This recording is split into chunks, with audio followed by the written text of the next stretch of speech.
بسم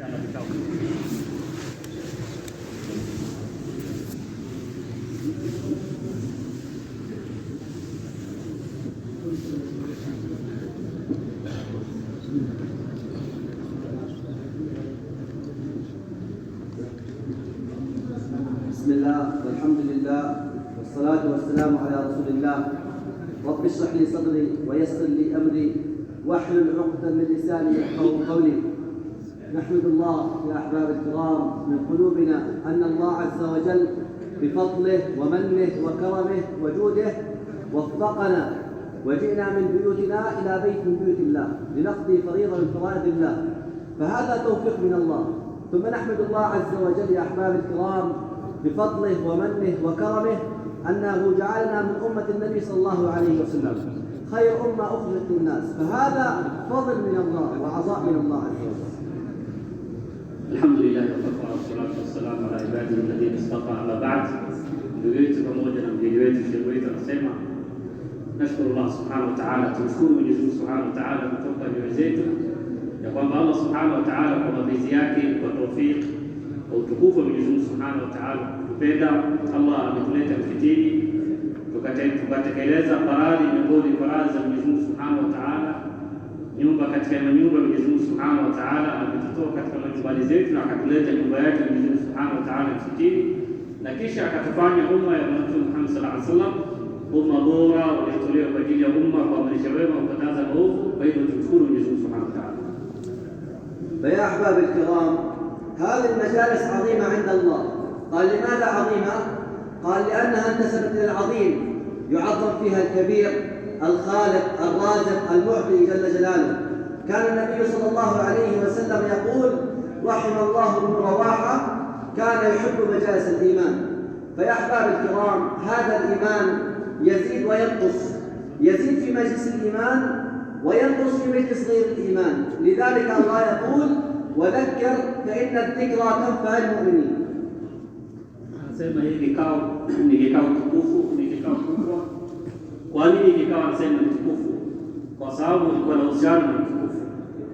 Vile Allah ni kubwa, kwa hivyo hii kikao ni kubwa kwa sababu ilikuwa na uhusiano mkubwa. Al-Kabir, Ar-Raziq, Al-Mu'ti. Mwenyezi Mungu Subhanahu wa Ta'ala ni wa Mtume Muhammad sallallahu alaihi wasallam akasema Allah amhurumie Ibn Rawaha, yani sahaba anaitwa Abdullah ibn Rawaha, alikuwa ni sahaba anapenda vikao vya imani. Ndio Mtume Muhammad sallallahu alaihi wasallam akasema Allah amhurumie. Kwa hivyo anasema ndugu yetu, imani uzidi na upungua, uzidi katika majlisi ya imani, vikao vya imani, imani huongezeka, na vikao usiyokuwa imani, imani hupungua. Ndio Mwenyezi Mungu Subhanahu wa Ta'ala kisha akasema wadhakir, hakika ukumbusho inafaa ubiri. وقال أحد المشايخ: هناك حاجة النفس وهناك حق النفس. قال: فأما حاجة النفس فالطعام والشراب. قال: وأما حق النفس فالدين والإيمان. فقال: هو في هذا الزمان انشغلنا في حاجات النفس عن حق النفس، وهو حق النفس هو الإيمان واليقين. كلام الدين كلام الإيمان. Mmoja kati ya mashaikh anasema kuna dharura ya nafsi na kuna haki ya nafsi. Dharura ya nafsi na chakula, vinywaji, hizi vitu, kulala, hizi ni dharura ya nafsi. Ama haki ya nafsi, ile kitu nafsi inataka ni haki zaidi, anasema ni imani pamoja na matendo mazuri, yani yaqeen, kujua Mwenyezi Mungu Subhanahu wa Ta'ala. Lakini leo bahati mbaya anasema tumeshughulika na dharura za nafsi kisha tukasahau ile haki ya nafsi. فيا أحباب الكرام، الله عز وجل يقول: وذكر. طيب بماذا نتذكر يا أخوان؟ قال: نتذاكر في مقصد وجودنا في هذه الدنيا، لأن الله عز وجل ما خلقنا في هذه الدنيا للدنيا. الله عز وجل خلقنا في الدنيا للآخرة، وبين وقال: وما خلقت الجن والإنس إلا ليعبدون ما أريد منهم من رزق وما أريد أن يطعمون إن الله هو الرزاق ذو القوة المتين. Anasema Allah anasema wadhakir, kumbushana. Kwa nini tunakumbushana? Anasema tunakumbushana kwa lengo Mwenyezi Mungu Subhanahu wa Ta'ala. Allah ametuleta duniani na kaumba dunia, haimaanishi anasema tumeumbwa kwa ajili ya dunia, bali sisi Mwenyezi Mungu Subhanahu wa Ta'ala ametuumba kwa maksud kubwa. Anasema ndio Allah Subhanahu wa Ta'ala katika Qur'an anasema wama khalaqtul jinna wal insa, sikuumba wanadamu na majini isipokuwa lengo ni ibada. Allah ametuumba duniani kwa ajili ya akhira. Unaona vitu vingine vimeumbwa kwa ajili ya wanadamu. Ndio katika Mwenyezi Mungu akasema hakika Allah ni Razzaq, ma uridu minkum rizqi wa ma uridu minhum an yut'imun. Allah hataki alishwe apewe riziki, bali yeye ndiye anaturuzuku Mwenyezi Mungu Subhanahu wa Ta'ala. فيا أحباب الكرام، كيف الآن في هذه الدنيا يصبح في قلوبنا حقيقة هذا الكلام؟ كيف نتعرف على الله ونعرف كل الناس على الله؟ قال أحب الناس إلى الله من يحبب الناس في الله. فكيف الآن يصبح في قلوبنا حقيقة لا إله إلا الله؟ علينا يوميا في كل وقت، في كل مكان، في كل بيت، في السوق، في أي مكان نتكلم عن الله، نعظم الله، نكبر الله، لأن الله عز وجل قال للنبي صلى الله عليه وسلم: يا أيها المدثر قم فأنذر وربك فكبر. Anasema maksud kubwa ni sisi kujua Allah Subhanahu wa Ta'ala na kufahamisha wanadamu Allah. Sisi wenyewe tutambue Allah na sisi wenyewe tufanye bidii wanadamu watambue Allah Subhanahu wa Ta'ala. Ndio mtu bora katika watu yule mtu anafanya bidii watu wajue Allah, anapendeza waje wa Allah kwa Allah. Unaona, ndio Mwenyezi Mungu Subhanahu wa Ta'ala, hiyo ndio maksud ndio Allah ametuleta katika duniani. Ndio wetu anasema sisi masaa 24 katika nyumbani, katika duka, katika makazi, katika kutembea sehemu yote tutukuze Allah Subhanahu wa Ta'ala, tuzungumze ukubwa wa Mwenyezi Mungu Subhanahu wa Ta'ala, tumsifu Mwenyezi Mungu Subhanahu wa Ta'ala. Ndio hii hakika itakuja ndani ya mioyo yetu. Ndio Allah anaambia Bwana Mtume Muhammad sallallahu alaihi wasallam: ya ayyuhal mudaththir qum fa'anzir, simama naonya watu, warafaka fakabbir, tukuza Mola wako. فيا أحباب الكرام، حتى يصبح في قلوبنا حقيقة هذا الكلام علينا يوميا أن نتكلم هذا الكلام، لأنه يا أخوان ما تكرر على اللسان تقرر في القلب، وأي شيء نكثر من ذكره يدخل في قلبنا عظمته. إذا تكلمنا عن المخلوق وسمعنا عن المخلوق وتفكرنا في المخلوق الآن يصبح في قلوبنا عظمة المخلوق، وفي المقابل إذا تكلمنا عن الخالق وسمعنا عن الخالق وتفكرنا ونظرنا في عظمة الخالق يصبح في قلوبنا عظمة الخالق. Anasema ndio lazima kama tunataka Allah ingie katika moyo wetu, lazima tuzungumze juu ya Allah, tutukuze Mwenyezi Mungu Subhanahu wa Ta'ala. Anasema ile kitu mwanadamu anasifu zaidi ndio inaingia katika moyo wake. Tukizungumza kuhusu makhluk na tukatukuza makhluk na tukatafakari juu ya makhluk na tukasikia kwa wingi makhluk anasema viumbe, basi moyo wetu viumbe ndio inaingia katika moyo wetu, kwa sababu takarara chochote inarudia katika ulimi huwa inatulia katika moyo, inakita katika moyo. Kwa hivyo tukizungumza kuhusu Allah mishe Allah inaingia katika moyo wetu. يا أحباب الكرام، من السهل اسأل أي إنسان مسلم أو كافر تقول له من الخالق؟ يقول لك الله، والرازق يقول لك الله، المعطي يقول لك الله. حتى الله يقول عن مشركين قريش: ولئن سألتهم من خلق السماوات والأرض ليقولون الله ولكن أفرأيتم ما تدعون من دون الله. فالمقصود من هذا الكلام لا يظهر حقيقة هذا الكلام إلا عند الموت، لا يظهر من اللسان، يظهر من القلب. الله يقول: وحصل ما في الصدور. تظهر حقيقة هذا الكلام ليس من اللسان يا أحباب، تظهر حقيقة هذا الكلام من القلب. Tunasema sasa hivi swali fupi, ukiuliza mtu Muislamu ama si Muislamu, nani anaomba, nani anaruzuku, nani anapeana, nani analisha, jawabu watu wote watajibu ni Allah. Ndio katika Qur'an Mwenyezi Mungu Subhanahu wa Ta'ala alipozungumzia Quraysh, Allah anasema ukiwauliza nani ameumba mbingu na ardhi, wanasema ni Allah. Lakini pamoja na haya, kwa nini mnamshirikisha na Allah Subhanahu wa Ta'ala? Kwa hivyo Allah anasema hii uhakika wa la ilaha illa Allah lini itadhihirika? Anasema ni wakati wa mauti, na haitatoka katika ulimi bali inatoka katika moyo. Husila ma fi sudur, ile kitu ilikuwa imekaa ndani ya moyo ndio inashikwa moyo. Sasa moyo ndio ile kitu iko ndani yake ndio inapita katika ulimi, na uhakika wake ni wakati wa kufa. يا أحباب الكرام، الله عز وجل يقول في القرآن: يوم لا ينفع مال ولا بنون إلا من أتى الله بقلب سليم. يقول ابن كثير في التفسير قال: ما معنى القلب السليم؟ قال: سليم سلامة التوحيد، ولا يأتي التوحيد الكامل إلا بالنفي الكامل. يعني ما يتحقق في قلبك إلا الله إلا لابد أن تنفي عن غير الله عز وجل، أي لا خالق إلا الله، ولا رازق إلا الله، ولا معطي إلا الله، ولا معز إلا الله. بهذا الكلام يتقرر التوحيد. Mwenyezi Subhanahu wa Ta'ala anasema katika Qur'an: yawma la yanfa'u malun wala banun, siku mali haitofaa wala watoto isipokuwa illa man ata Allah biqalbin salim, isipokuwa yule mtu atakuja na moyo umesalimika. Qalbu salim, Ibn Kathir alayhi rahma anasema ni salamatu tauhid. Qalbi yani imesalimika kutokana na kila kitu isipokuwa ni Allah subhanahu wa ta'ala. Yani ni qalbi inakanusha isipokuwa Mwenyezi Mungu subhanahu wa ta'ala. Yani la khaliq illa Allah, hakuna muumba isipokuwa aliye na sifa ya kuumba ni Allah.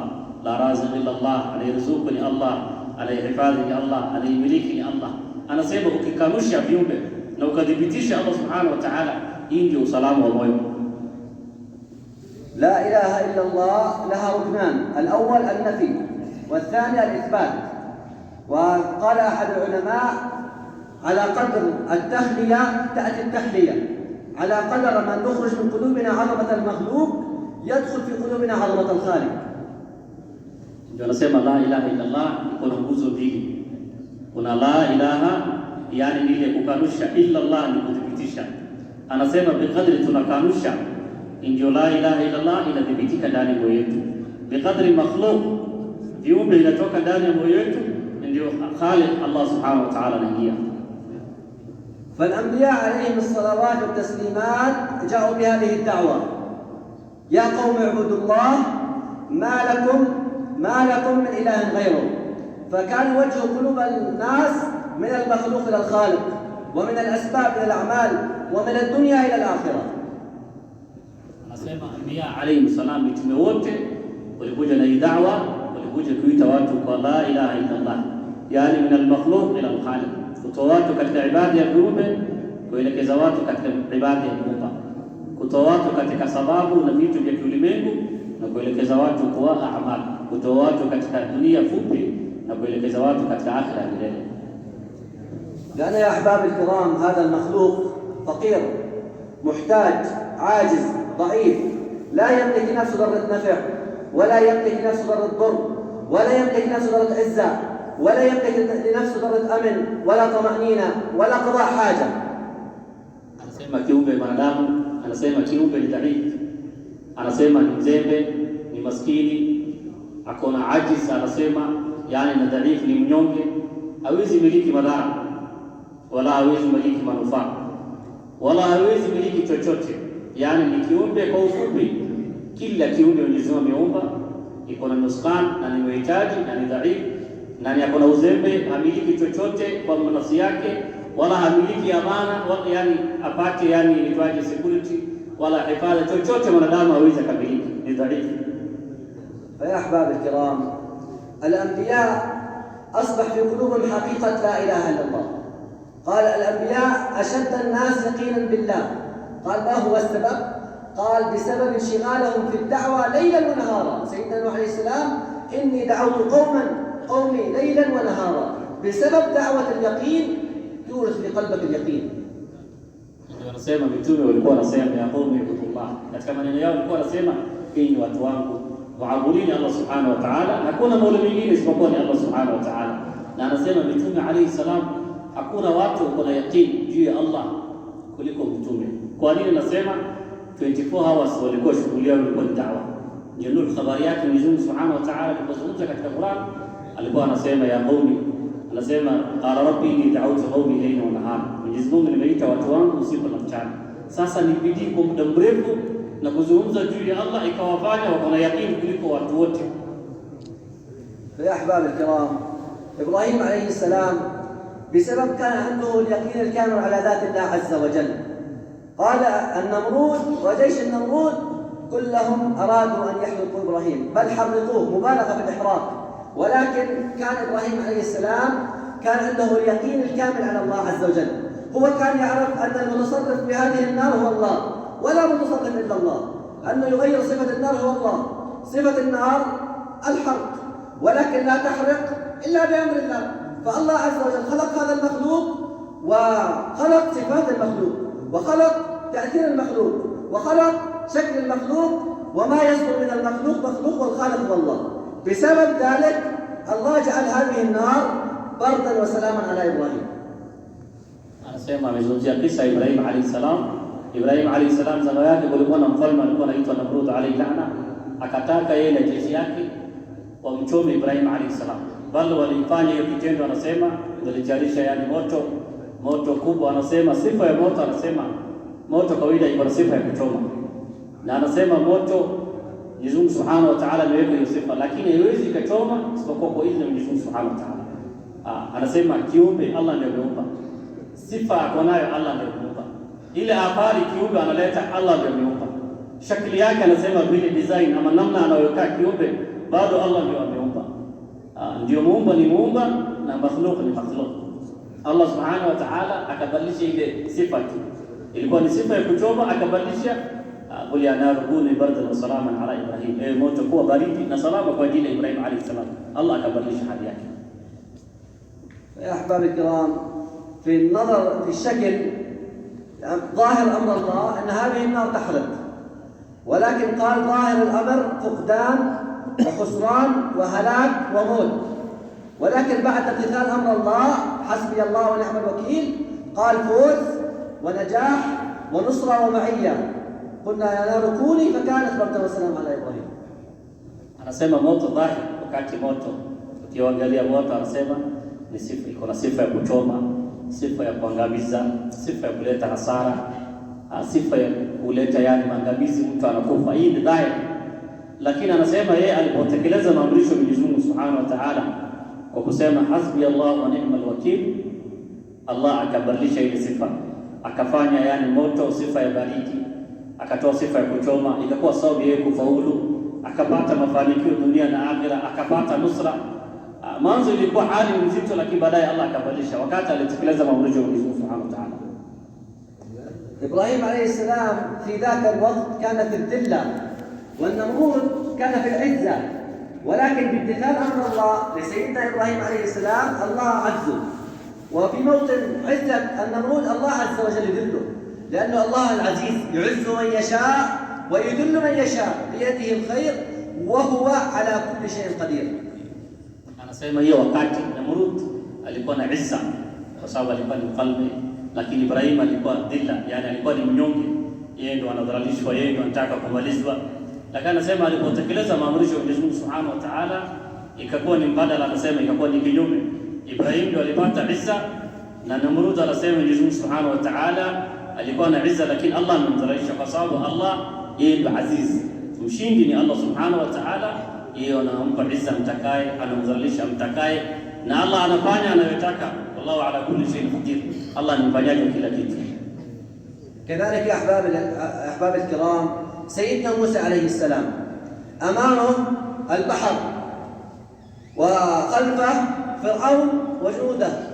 قال أصحاب موسى لموسى إنا لمدركون، ولكن موسى عليه السلام كان صاحب اليقين، قال كلا كلا إن معي ربي سيهدين.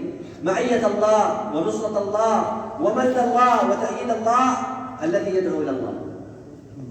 Anasema Musa alayhi salam mbele yake kulikuwa na maji, anasema na nyuma yake kulikuwa na jeshi ya Firaun. Anasema watu wake walipoona ile maji iko mbele yao na nyuma kuna Firaun, wakasema inna la mudrakun, sisi tumekamatwa, yani tutamalizwa. Lakini yeye alisema kalla, alikanusha, inna ma'iya rabbi sayahdin, Allah yuko pamoja na mimi na atanipa njia, ataniongoza Allah Subhanahu wa Ta'ala. Ndio anasema nusra ya Allah, usaidizi wa Allah, yani ma'iya Mwenyezi Mungu ako pamoja na mimi, nusra yake iko pamoja na mimi, usaidizi wake iko pamoja na mimi. Ni nani anasema? Yule mtu anaita watu kwa Allah, usaidizi na nusra ya Allah iko pamoja na yeye.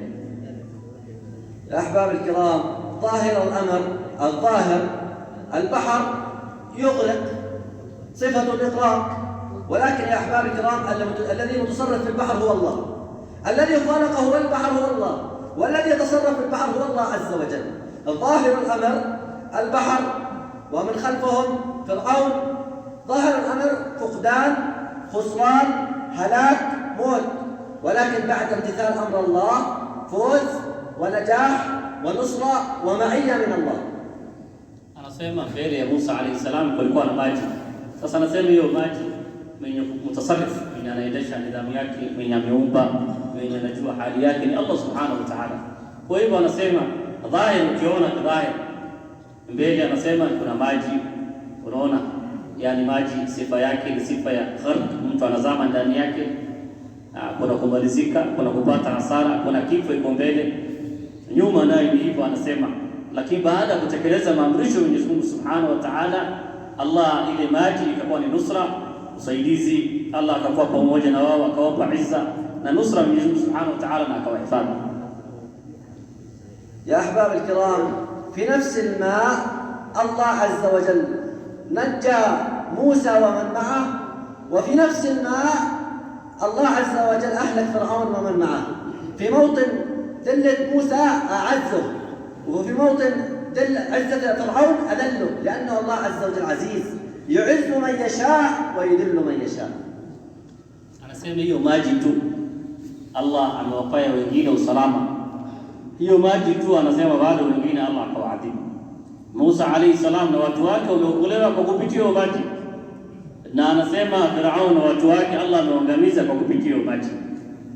Anasema hiyo kifo, kwa sababu maji dhaya ni kifo. Anasema hiyo kifo, anasema Firaun, yani Musa na watu wake, Allah amewapea usalama hiyo, na anasema Firaun na watu wake walikuwa wanaona ni usalama, Mwenyezi Mungu akawafanyia kifo na ukadhalika. Anasema يا أحباب الكرام، كذلك يونس عليه السلام في 3 ظلمات: ظلمة الليل وظلمة البحر وظلمة بطن الحوت.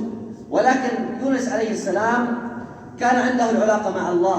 الله يقول: وذا النون إذ ذهب مغاضبا فظن أن لن نقدر عليه فنادى في الظلمات أن لا إله إلا أنت سبحانك إني كنت من الظالمين. فبسبب يقين لا إله إلا الله الذي كان في قلب سيدنا يونس عليه السلام، الله عز وجل نجاه من هذا اليم.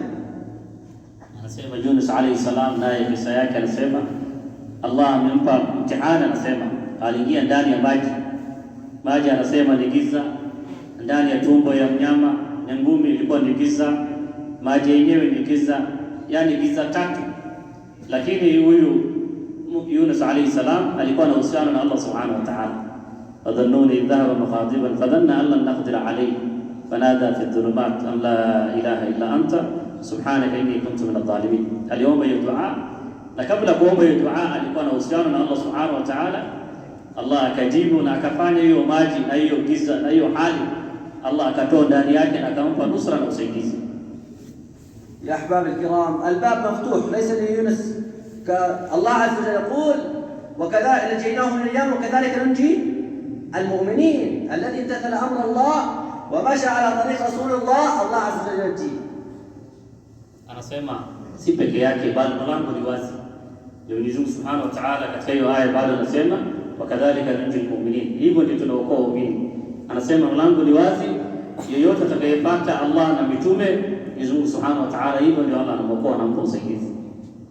يا أحباب الكرام، كذلك كيف نغير فسعة قلوبنا إلى الأعمال؟ لأن هذه الأعمال سبب لحل مشاكل جميع الناس. الآن في هذا الزمان الناس الأغنياء، الفقراء، الكبار، الصغار، الحاكم، المحكوم، كلنا توجهنا إلى الأسباب، وهذه الأسباب هي ظنية، ولكن الأعمال هي يقينية. Ya pili anasema ni kutoa nyoyo zetu kutoka asbab na kuelekea katika amal. Anasema amal ni utatuzi wa shida yote na utatuzi kila problem, anasema na kila hali. Anasema leo tajiri, maskini, mfalme, tawala, mtawalia, watu wote anasema wameelekea asbab na wakawacha amal. Anasema asbab ni kitu dhanna, watu ndio wanaona. Anasema bali anasema amal ni kitu ya kweli na ni hakika, inatatua shida za watu. ما معنى يا أحباب الكرام الأسباب الظنية؟ يعني الأسباب الظنية ممكن تخيب أو تصيب، ولكن الأعمال لا يمكن تخيب أو تصيب، دائما صائبة، دائما تكون مع أمر الله عز وجل إذا امتثلت أمر الله. Anasema asbab dhania, na maanisha nini? Anasema asbab unaweza fail, unaweza pata, ni mbili tu. Allah akiweka inaweza kuwa sawa, Allah akitoka ndani yake, bali anasema bado unaweza fail katika asbab. Lakini amal huwezi ukafika. Anasema amal hakuna fail, na kila wakati unapata nusra. Lakini lini? Anasema ni ile amal ndani yake maamrisho Allah inatekelezwa. مثال كيف يعني أسباب ظنية والأعمال يقينية؟ الأسباب الظنية الله عز وجل ما جعل موعود على الأسباب، بل الله عز وجل جعل موعود على الأعمال. مثال الآن ما في مذكور في القرآن إذا شربت الدواء تشترط. ولكن في الأعمال الله عز وجل قال يخرج من بطون هاء العسل شراب مختلف ألوانه فيه شفاء للناس. فهذا سبب يقيني وموعود، وهذا ظني وغير موعود. Anasema asbabu dhania, namaanisha nini? Anasema asbabu katika Qur'an huwezi kuona Mwenyezi Mungu Subhanahu wa Ta'ala mahali anaahidi ahadi yake kuna asbabu, labda kama uko na sababu utafaulu, unaona. Ama hakuna mahali katika Qur'an ukikunywa dawa utapona, hakuna. Bali anasema amal iko na ahadi Mwenyezi Mungu Subhanahu wa Ta'ala. Ndio katika Qur'an Allah alipozungumzia anasema Mwenyezi Mungu nyuki, Mwenyezi Mungu Subhanahu wa Ta'ala asal. Mwenyezi Mungu anasema kunyweni asal. Kwa sababu gani? Ni shifa, ni tiba na ni ponyo. Sasa hii ni hakika na ni ahadi Allah Subhanahu wa Ta'ala. Hii anasema ni dhana ya watu na hakuna ahadi Mwenyezi Mungu Subhanahu wa Ta'ala ndani yake. وكذلك يا أحباب الكرام هذه الأسباب مقطوعة والأعمال غير مقطوعة. كيف؟ مثال أم شريك هذه صحابية جليلة أسروها المشركين، ولكن عندما أسروها في الصحراء عندما رجعوا إليها وجدوا عندها ماء بارد هو من السماء. الآن الأسباب انقطعت ولكن بسبب الأعمال جاء الماء. Anasema sababu hukatika, barabara inakatika, inaisha yani, lakini amal haiwezi kukatika. Mshariki radhiyallahu anhu au mama wakafiri walimchukua yani wakampeleka sehemu Sahara msituni, hakuna uhai, sababu zimekatika, na wakamwacha hali wamejua tu atakufa baada ya muda. Waliporudi wakakuta akiwa na maji tena baridi, na maji ilikuwa imetoka juu. Allah Subhanahu wa Ta'ala akaleta nusra. Sasa anasema amal ni hakika, na anasema haimaliziki, lakini asbab kwa muda inaisha. وكذلك يا أحباب الكرام هذه الأسباب مشتركة. مثال يعني الله عز وجل يرزق المؤمن والكافر في هذه الأسباب المادية، ولكن في الأعمال لا يرزق إلا المؤمن. Anasema sababu ni mushtarika, anasema watu wote Mwenyezi Mungu anawaruzuku kwa kupitia asbab. Mfano Uislamu, kwa Uislamu wote Mwenyezi Mungu anawaruzuku kwa sababu, lakini anasema amal Mwenyezi Mungu anaruzuku kwa muumini pekee. Wa amal mtu mwingine Mwenyezi Mungu hawezi kuruzuku isipokuwa mtu kwa imani. وكذلك يا أحباب الكرام هذه الأسباب مشروطة والأعمال غير مشروطة. مثال الإنسان إذا أراد أن يتوظف في شركة فعليه أن يأتي بالشهادة، شهادة الجامعة، ولكن بالأعمال رجل أعمى ما عنده الشهادة يدخل إلى المسجد ويطلب من الله ويعطي. عجيب sana. Anasema asbabu iko na masharti. Mfano sahihi, kama unataka kufanya company kazi lazima utoe certificate, ukoe na shahada. Lakini anasema amal aina, anasema masharti. Mfano mtu ni kipofu ameingia katika msikiti, anaomba Allah na Allah anampa, hawezi funganishwa na labda wewe ukuje na hii na hii. Allah tufahamishe inshallah. يا أحباب الكرام كذلك الفزع إلى الأسباب خسارة وإن قضيت الحاجة، والفزع إلى الأعمال فوز وفلاح وإن لم تقضى الحاجة. Anasema kukimbilia kwa asbab ni hasara hata kama itatatuliwa shida, na kukimbilia kwa amal ni mafanikio hata kama shida haiwezi tatuliwa. وكذلك يا أحباب الكرام كيف نوجه كل الناس للأعمال. مرة النبي صلى الله عليه وسلم دخل إلى المسجد فرأى رجل من الأنصار يقال له أبا أمامة، فقال له النبي صلى الله عليه وسلم ما لي أراك جالس في غير وقت الصلاة؟ فقال للنبي صلى الله عليه وسلم يا رسول الله هموم وديون لزمتني. فالنبي صلى الله عليه وسلم ما وجهه للمخلوق وما وجهه للأسباب، ولكن قال له ألا أعلمك كلام إذا فعلته أذهب الله همك وقضى عنك دينك؟ قال بلى يا رسول الله. فقال له النبي صلى الله عليه وسلم قل إذا أصبحت وإذا أمسيت اللهم إني أعوذ بك من الهم والحزن، وأعوذ بك من العجز والكسل، وأعوذ بك من الجبن والبخل، وأعوذ بك من غلبة الدين وقهر الرجال.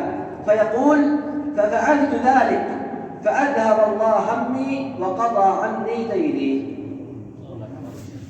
Anasema Rasul sallallahu alaihi wasallam hajawahi elekeza watu kwa sababu, anasema siku moja Rasul sallallahu alaihi wasallam aliingia katika msikiti akakuta bwana mmoja wa Kiansar anaitwa Abu Umama, Allah kuona yeye. Rasul sallallahu alaihi wasallam alisema nakuona uko msikiti wakati kawaida watu wengi hawako, ni nini imekuleta? Akasema duyuni na humum, niko na madeni na niko na matatizo, yani kitu kuna pressure, yani kuna kitu inatatiza. Rasulullah sallallahu alaihi wasallam akasema nikufundishe, haja kuelekeza kwa sababu anasema, ama hakuelekeza kwa makhluk viumbe, anasema bali aliambia nikufundishe dua ama kalimat, maneno ukitamka asubuhi na jioni Allah atakuondolea madeni zako. Akasema naam ya Rasulullah. Akasema asubuhi ukiamka soma hiyo dua aliyosoma ndugu yetu, Allahumma inni a'udhu bika min al-hammi wal hazan wa a'udhu bika min al-'ajzi wal kasal wa a'udhu bika min ghalabati ad-dayn wa qahri al-jan. Hiyo dua ni dua maarufu, lakini inataka uhakika wake Allah tupe.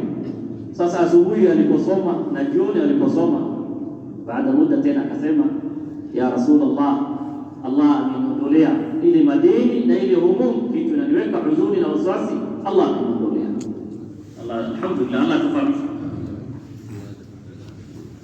كذلك يا أحباب الكرام بسبب الأعمال مريم عليها السلام وهي في المحراب، الله يقول كلما هذه الاستمرارية في كل وقت دخل عليها زكريا المحراب وجد عندها رزقا بالأعمال. قال يا مريم أنى لك هذا؟ قالت هو من عند الله، والباب مفتوح، مريم هي داعية. قالت إن الله يرزق من يشاء بغير حساب. Anasema amal akizungumzia upande wa Maryam alayhi salam, nasemekana Zakaria alipoingia kila wakati kwake kwa mihrab anamkuta kuna riziki.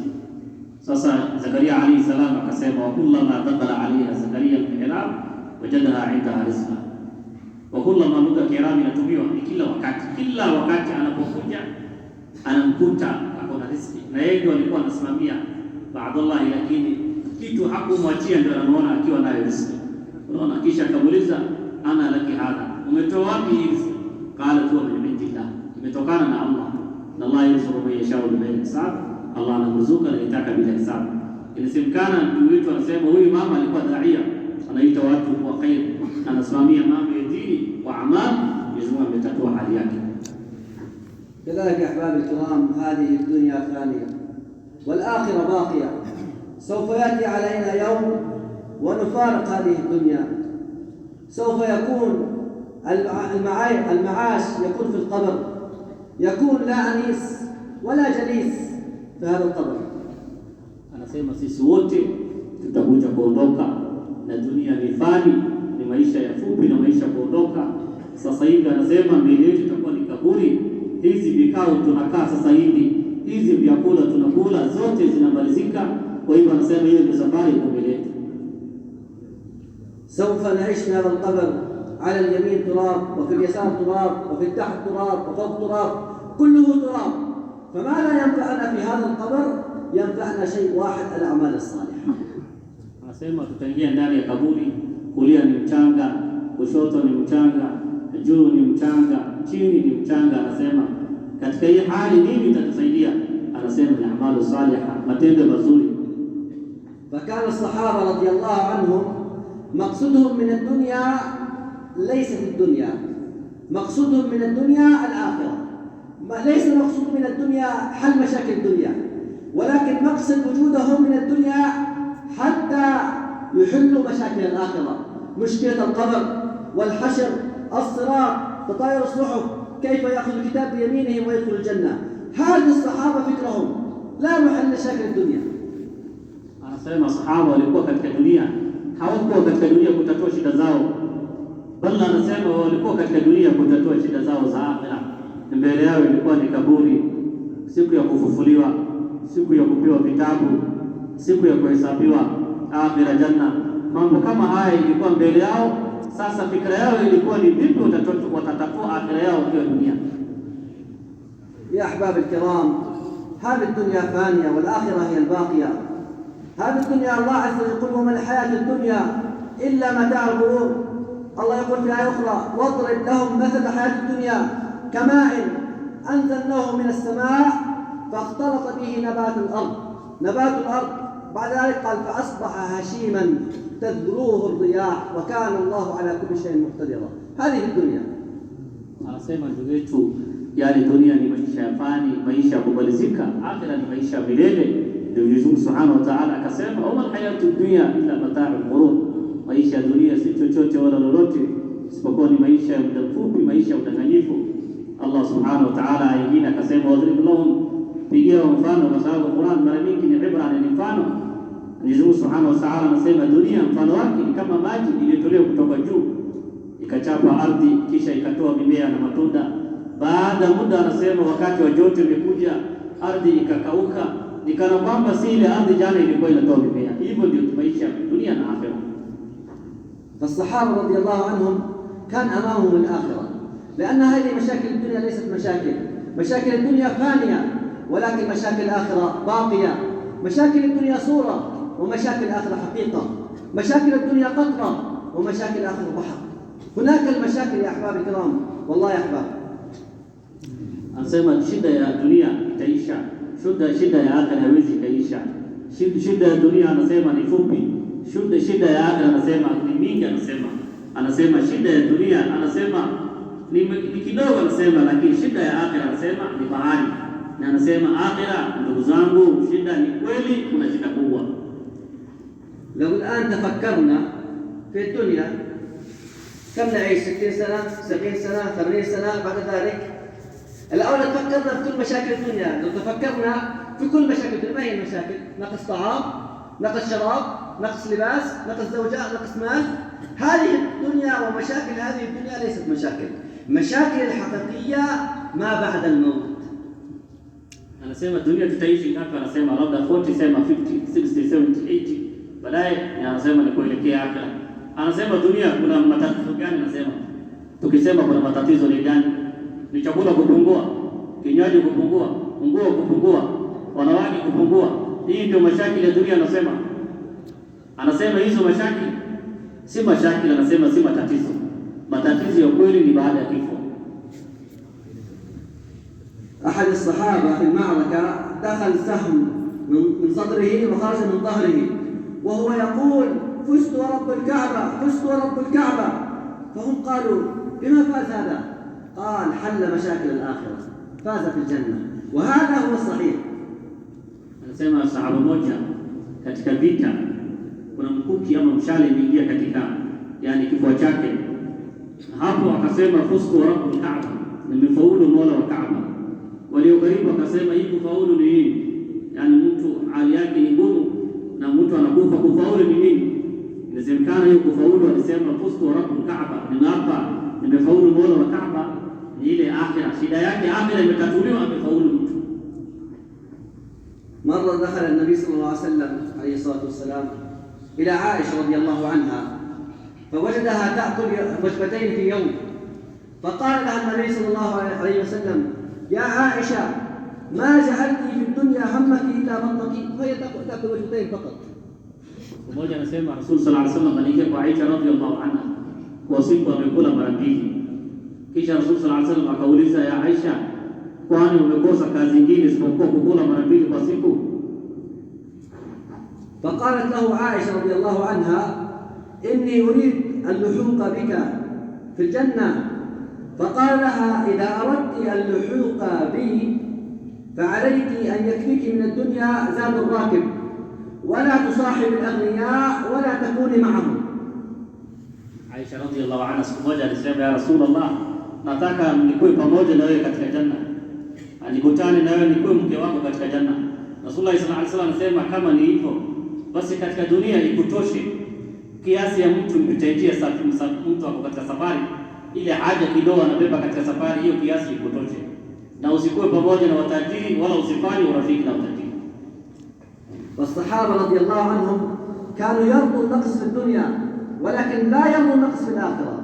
مصعب بن عمير رضي الله عنه كان يسمى فتى مكة المدلل، كان يأتي له بالعطر من اليمن، ولكن عندما أسلم ودعا إلى الله، عندما كان يوم موته لا يجد له البردة، إن غطى بها رأسه بدا رجلاه، وإن غطى رجلاه بدا رأسه. Anasema sahaba ridwanullahi alayhim ajma'in walikuwa wanaridhia upungufu wa dunia, lakini walikuwa hawaridhii upungufu ya akhira. Anasema Sahaba mmoja anaitwa Mus'ab bin Umair radhiyallahu anhu warda, anasema huyo sahabi yeye alikuwa ni kijana katika Makka, anajulikana, ile marashi yake ilikuwa inatoka Yemen na alikuwa anavaa nguo nzuri mpaka vijana wote wa rika moja walikuwa wanamwiga yeye. Lakini siku ya kukufa kwake, baada ya kusilimu na kujisakasaka kwa ajili ya dini na akakosa mambo mengi ya dunia, siku anakufa inasemekana radhiyallahu anhu imekosekana sanda yake, akifunikwa mbele mwili mwanzo wa mwili inakuwa uchi, na akifungwa chini ile sanda juu inakuwa wazi, imekosekana sanda kuvalishwa. وكذلك صهيب الرومي عندما أراد أن يهاجر من مكة إلى المدينة ليلتحق بالنبي صلى الله عليه وسلم، توقفوا له المشركين على باب مكة فقال له: أنت جئت صعلوكا ما عندك المال فأعطينا. فالصحابي هذا الصحابي ليس مقصوده الدنيا وليس مقصوده المال والأشياء، قال: إذا أعطيتكم المال تتركوني أهاجر؟ قال: نتركك. قال: خذوا مالي كله ولكن دعوني ألحق بحبيبي محمد عليه الصلاة والسلام. وعندما جاء إلى النبي في المدينة فقال له النبي صلى الله عليه وسلم: ربح البيع أبا يحيى، ربح البيع أبا يحيى.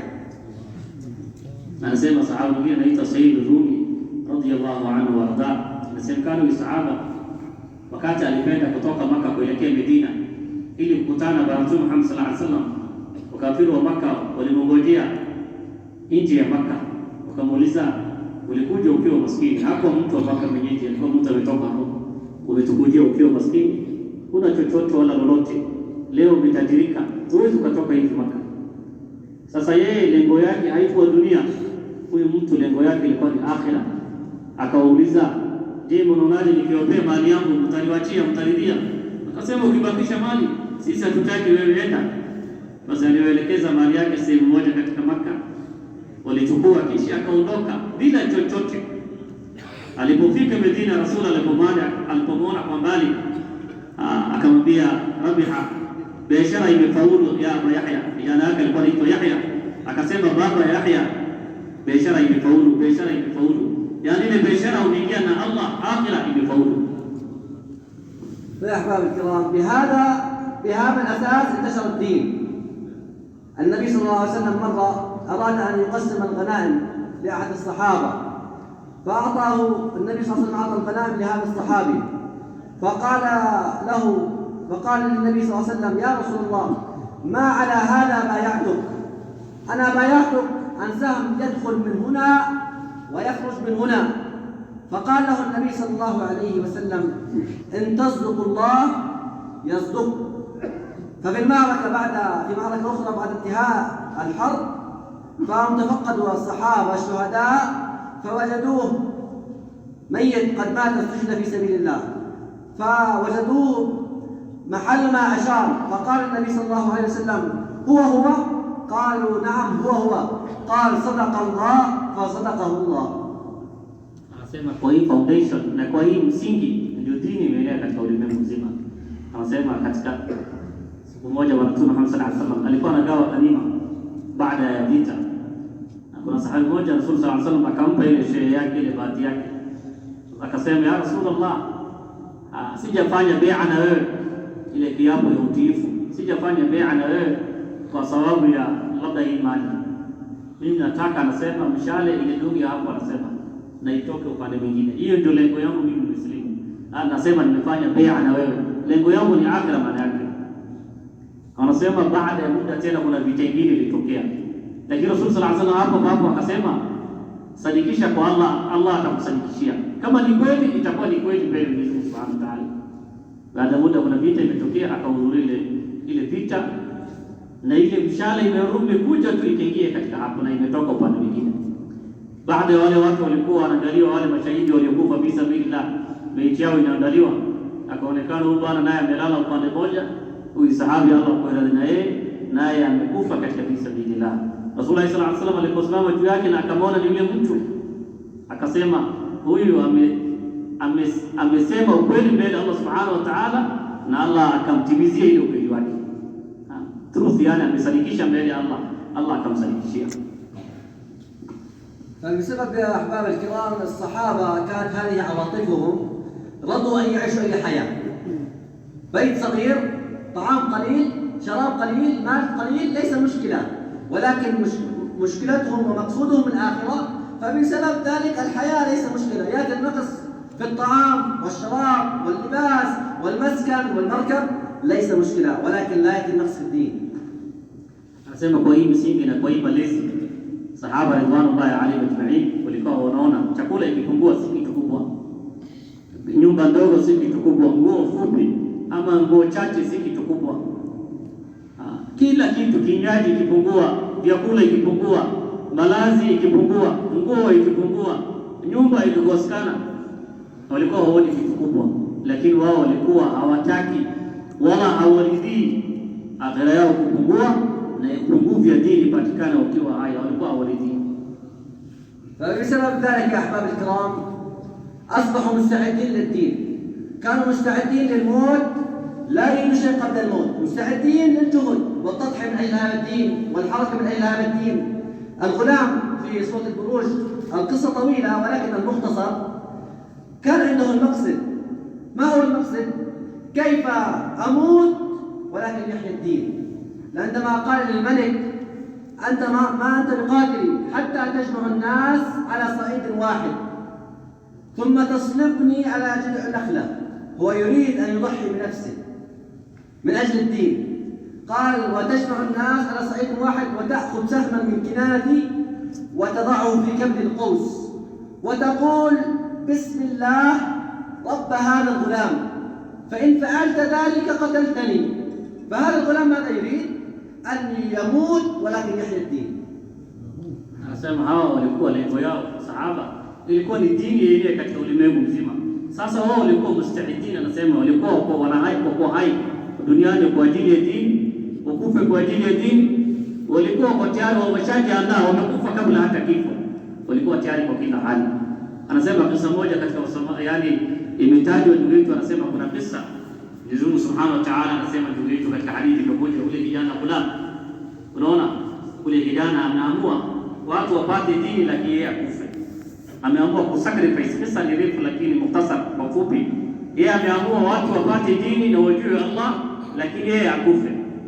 Sasa ule mfalme alipojaribu kila namna akasema, misho kama unataka kuniua basi fanya hivi, siku moja kusanya watu wote na kisha unifunge kwa mti wa tende.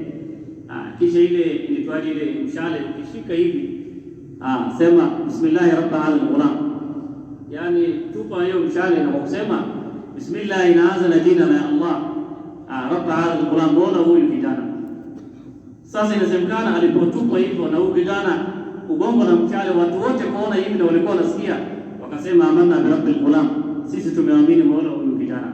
Sasa yeye amekufa lakini watu wamepata imani. ويا أحباب هو ضحى بنفسه، قال ليس أنا أموت ليس مشكلة ولكن يحيى الدين. فعندما ذلك عندما قتل كل المجمع كل الناس قالوا ماذا قالوا؟ آمنا برب هذا الغلام. فجلساء الملك هم يعرفوا، قالوا لقد وقع بك حذرك الذي كنا نخاف عليه الناس يؤمنوا بالتوحيد لقد وقع، لقد آمن الناس. Anasema yeye alisema amefanya sacrifice na muhanga, hajaona kufa si kitu kubwa, lakini amewatakia watu wa Uislamu. Sasa inasemekana watu wakasema amanna bi rabbi hadhihi al-ghulam. Sasa sisi tuliamini Mola huyu kijana. Sasa wale mawaziri wale wanakaa na rais walisema ile kitu tulikuwa tunaogopea ndio sasa imetokea. Hii kitu mambo yote walikuwa wanaogopea wao, walikuwa watu wasikuwa Waislamu, wasijue Mwenyezi Mungu, lakini wanasema sasa hivi ndio ile jambo limetokea, watu wamekubali Allah. فهذا الملك أمر بأخدود ثم أضرم فيه النيران، فقال لهم الذي يرجع عن دينه اتركوه والذي لا يرجع ألقوه. بسبب الاستعداد الذي كان عند الغلام هم ما دخلوا في هذه النار، هم ما رجعوا عن كلمة التوحيد. Anasema ni ashabu al-ukhdud, wale wanaume Allah Subhanahu wa Ta'ala ametaja katika suratul Buruj, ili kuna mtaro kubwa, sehemu kubwa imechimbwa na moto ukawashwa. Sasa mfalme alipoona watu wameleta imani akaamua kumaliza mtu yote kwa imani. Sasa anasema yeyote aliamini huyu kijana. Sasa hiyo akasema tumeamini Mola huyu kijana, hakuna mtu mmoja amerudi nyuma, wote wamejitupa katika hiyo moto. ودليل على استعداد الغلام لما كانت امرأة وعندها الطفل الصغير، فهي خافت أن تلقي بنفسها إلى النار، ولكن بسبب الحق الذي كان عند الغلام الله عز وجل أنطق هذا الولد: يا أماه اصبري فإنك على الحق. يقول العلماء بسبب الحق الذي كان عند هذا الغلام ضحى بنفسه، وبسبب ذلك ظهر أمام الناس. Anasema hiyo kisa ni kisa ajabu katika Qur'an. Anasema huyu kijana ile mwanga yeye alitoa, na ile ukweli ilikuwa ndani ya moyo wake, na ile sacrifice alifanya, hiyo imani bado imeingia kwa watu, na watu wameamua wote wakufe kwa ajili ya dini yao. Anasema kisha kuna mama mmoja alikuwa amebaki na amebeba mtoto mchanga sana. Sasa aliposimama karibu na ile moto, sasa yeye aliogopea mtoto wake, unaona. Lakini anasema ile mwanga alifanya huyu kijana, na ile istidad, ile uwezo wa nguvu ya kiimani ilikuwa ndani ya roho yake, na ile ukweli ilikuwa ndani yake, na ile kukufa kwake alijitolea. Mwenyezi Mungu Subhanahu wa Ta'ala amefanya huyu kijana azungumze, akasema ya umma isbiri innaka ala alhaq, wewe mama fanya subra katika haki, yani usiniogope mimi, jitupa katika hiyo moto. Mama na mtoto naye wakajitupa katika moto. فالصحابة رضي الله عنهم ما كانوا يرجوا النقص في الدين. لما العرب تخلفوا عن دفع الزكاة كان رأي عمر بن الخطاب قال نقبل منهم ما داموا أقاموا فينا الصلاة، ولكن رأي أبو بكر قال لا والله لو منعوني عقال بعير كانوا يأدوه لرسول الله صلى الله عليه وسلم لقاتلتهم عليه، أينقص الدين وأنا حي؟ ما يصير نقص الدين في حياة الأمة. أنا سيما صحابة imani yao na juhudi yao imefika, walikuwa hawaridhii dini ipungue. Anasema wakati Waarabu wamerudi nyuma, baada ya Waarabu wamehitaji baada ya Mtume Muhammad sallallahu alaihi wasallam kufa, na baadhi yao walikataa kutoa zaka. Umar ilikuwa maoni yake, waacha watu wa kiasi wanasali, tuwapee muda. Kama wamekataa zaka lakini wanasali na sisi kidogo, tuwapee muda. Lakini Abu Bakar Siddiq akasema, mimi anasema kama wamekataa zaka basi sala yao hatuwezi kubali, lazima tutapigana na wao. Kama yule mtu alikuwa analeta ngamia ikiwa na kamba, leo ameleta ngamia bila kamba, tutapigana na yeye. Unaona, yeye alisema niko tayari kukufa lakini dini isipungue. Hii ndio anasema wao, baada ya dini na ile mwanga na ukweli imekuja katika maisha yao, walikuwa hawaridhii nguvu ya dini mbele yao. فبسبب هذا قام الدين وأصبح الدين في حال الصحابة غالي، فكانوا يحزنوا إذا نقص الدين ويفرحوا إذا زاد الدين. نحن للأسف في هذا الزمان أصبحنا نفرح إذا زاد المال ونحزن إذا نقص المال. Anasema hiyo sababu ikawafanya wao zama yao dini ikipungua wanaanza kuhuzunika,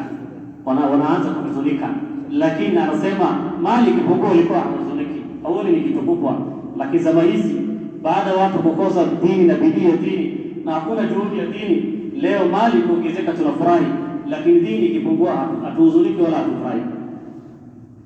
يا أحباب الكرام، بسبب هذا التضحيات والجهود للصحابة رضي الله عنهم، الآن عندما نذكر قصة صحابي نقول رضي الله عنه بسبب الجهود والتضحيات. Anasema leo ndio sahaba wakitajwa kisa moja tukitaja, tunasema radhiyallahu anhu kwa sababu bidii na juhudi na mwanga.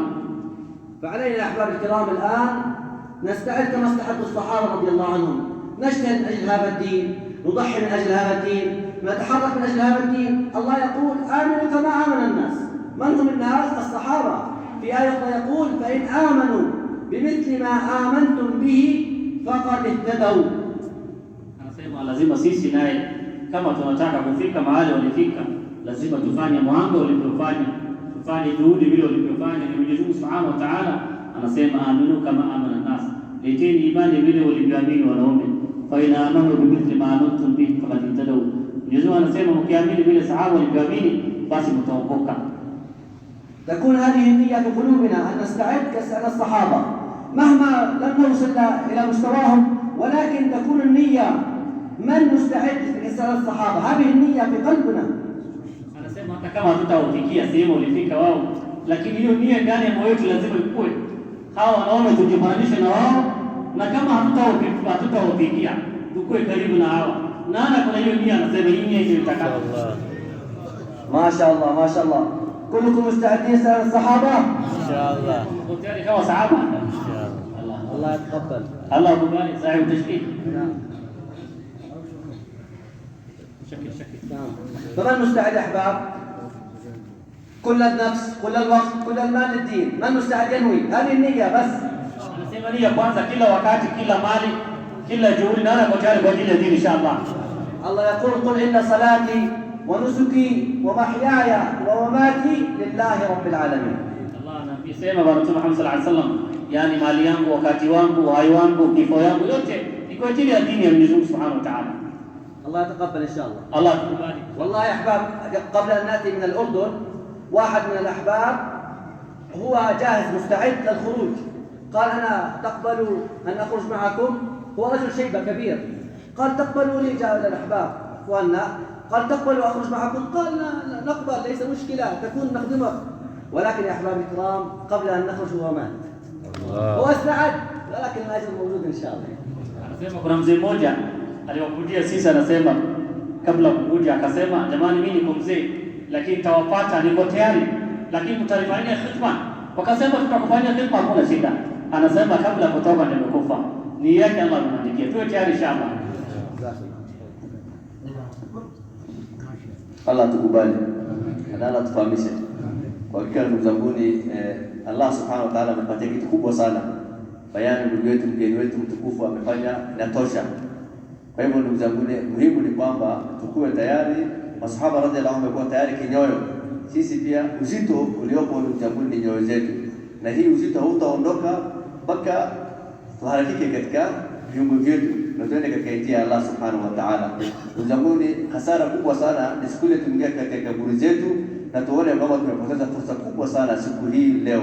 Kwa hivyo insha Allah taala, nani yuko tayari insha Allah kwa hivi sasa na muda ambaye si mrefu ataenda katika njia ya Allah subhanahu wa ta'ala, miezi minne inshallah. Tusimame 4 months inshallah, tusimame miezi minne inshallah. Mikono haifai ndugu zangu, tuongezeke ndugu zangu. Miezi minne ni kitu kidogo sana kwa ile umri Allah subhanahu wa ta'ala ametupatia, kwa fursa Allah ametupatia na malipo Allah subhanahu wa ta'ala ametupatia kwa ajili ya kutoka katika njia Allah subhanahu wa ta'ala. Miezi minne ni kitu kidogo sana, tuongezeke inshallah ndugu zangu. Mahitaji yetu kwa Allah subhanahu wa ta'ala ndugu zangu ni makubwa sana katika hii dunia na akhera, na haiwezi katimia ndugu zangu kwa sisi kupatia Allah subhanahu wa ta'ala robo ama thuluthi ya mwaka. Tuongezeke miezi minne inshallah ndugu zangu.